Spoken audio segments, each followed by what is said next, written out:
Let's move on to another use of quotation marks, using them for self-awareness.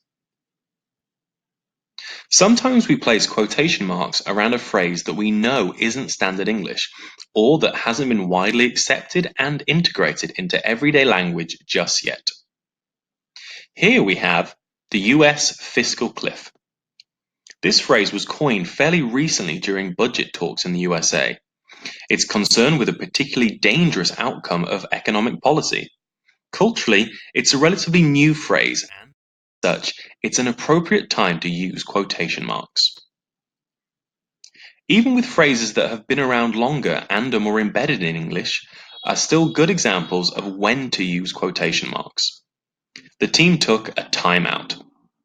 We're acknowledging that timeout is not standard, formal English here. Similar examples of non-standard or colloquial English are prime examples of those that can be placed in quotation marks.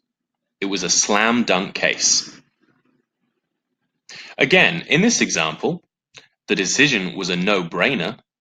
We are placing these colloquial phrases in quotation marks, just showing the reader that we are aware that although they are commonly used in everyday speech, they are not a part of standard professional English. It's important to think about the audience that you're writing for, and if these phrases are culturally acceptable to them. Not placing quotation marks around phrases such as these could make you lose authority in certain academic circles, for example. Quotation marks are also extremely useful in conveying a certain level of sarcasm to the reader. Mark's wit was engaging. Placing wit in quotes distances ourselves from the true meaning of the word, indicating we don't really think Mark has any discernible wit at all. Without the quotation marks here, this sarcasm's lost, and it would appear as more of a compliment. A similar example here. Mary's singing woke up the neighbors. The quotation marks really get this level of sarcasm across to the reader. We're acknowledging that poor Mary may have been trying to sing, but whatever noises she was making were as far removed from singing as it can get.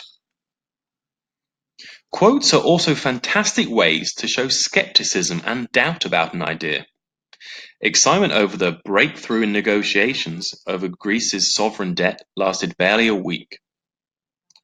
We're aware that these negotiations had been described as a breakthrough, but it's obvious that the writer doesn't consider what happened in Greece to be a breakthrough at all. There will be times when you're quoting someone who, at the same time, is quoting someone else. In these cases, using the double quotation mark over and over again will result in a lot of confusion.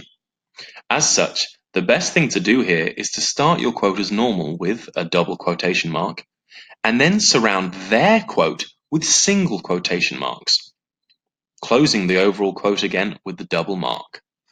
This may sound a little confusing, so let's take a look at the example shown. I really hate it when Paul says, "I don't care about politics."